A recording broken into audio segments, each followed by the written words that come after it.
My name doesn't matter for this story. What matters are the people in it. My husband, my 2 children, and the storm that almost broke the quiet life we had made together. It began last year.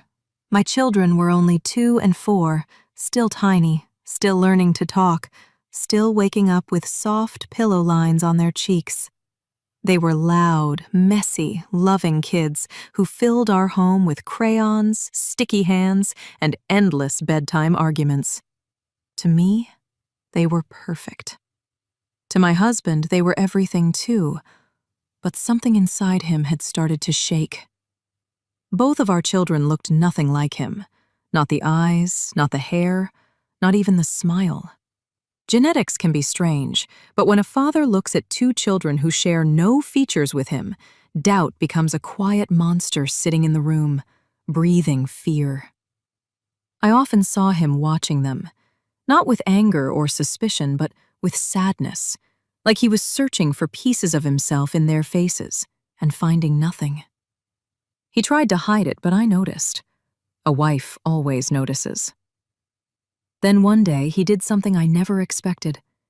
He arranged a DNA test. He did it almost secretly, in a way that showed he was not just doubting them, he was doubting me. And what hurt the most wasn't the test itself, it was knowing he felt he needed to hide it from me. When I found out, I tried to stop him, not because I feared the results. I knew the truth of my own actions. But IVF makes everything more complicated. When you have children through a medical process, you must trust so many things. Doctors, machines, labels, samples. You must believe everything is done correctly. My husband didn't trust that. And while I wanted to stop him, something inside me held back. Maybe because I remembered every hard moment of IVF. Forms, tests, needles, cold rooms, waiting, hoping, praying. Maybe because even I couldn't be 100% sure nothing had gone wrong in the process. Even I wasn't completely sure I was their biological mother. But to me, that didn't matter. I carried them. I gave birth to them. I fed them, held them, kissed their tears away. Biology or not, they are mine.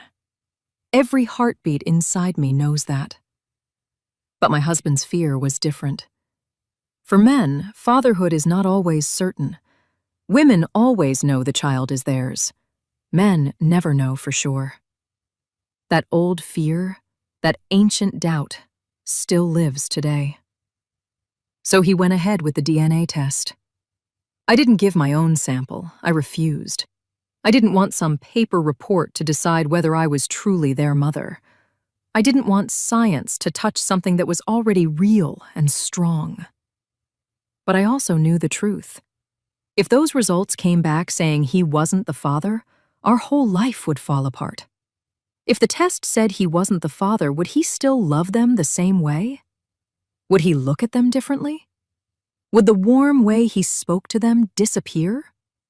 What about his parents, the grandparents? Would they treat them differently? Would they feel hurt, angry, or cheated? Would they stop seeing the kids as their own blood?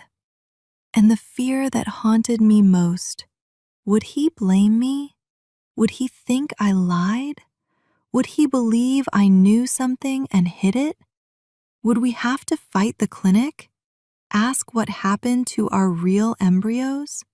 Wonder where our biological children ended up? Wonder who was raising them? All of this from one test, one piece of paper, one doubt. That was why I said no. Not because I feared the truth, but because I feared the damage the truth could bring.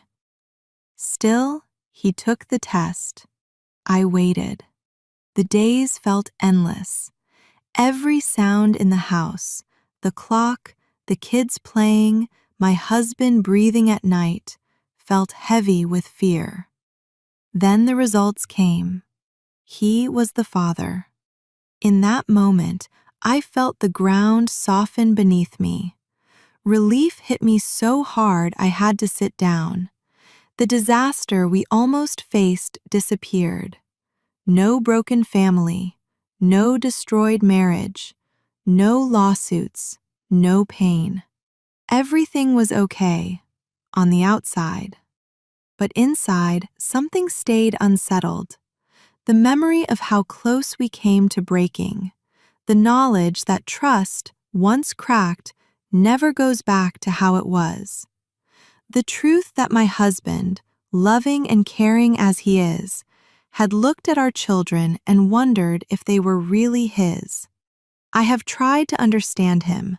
I really have. Maybe I never fully will. I'm not a man, and I don't know the kind of fear a man feels when he doubts his own fatherhood. That fear must be older than history. Now, let me speak to anyone reading this. Someone thinking about taking a test, someone feeling betrayed, someone scared of finding out the truth. If you are a man considering a DNA test, I understand. Suspicion is painful. It grows quietly. It steals your peace. And when trust breaks, you want answers. But before you make a choice that cannot be undone, think about the child. Children do not have backup fathers. They only have you. If your partner betrayed you, that is your pain to deal with. But your child, your innocent child, should not suffer for something they never did. Don't punish a child for an adult's mistake. Your hurt is real. Your confusion is real. Your anger is real. But to your child, you are their whole world, their safety, their comfort, their father. And even if biology hurts you, love does not have to. Being a father is more than DNA. It's the late-night fevers, the tiny hands, the first time they say, "Papa," the stories before sleep, the hugs, the laughter, the memories. No test can measure any of that. I can't tell you what to do. I can only say this. A child belongs to the person who stands beside them, not the person who shares their genes. If trust with your partner is broken, that is your decision. But with your child, please stay gentle, patient, and steady. They didn't choose this. They only know one father. You. This was my story. This was our storm. And even though the test ended well, the memory of how easily everything could have fallen apart never fully leaves me. But maybe that memory is a lesson. That family is fragile. That trust must be protected. That love needs honesty and care. And maybe the truth we fear most isn't in our DNA, but in our own hearts.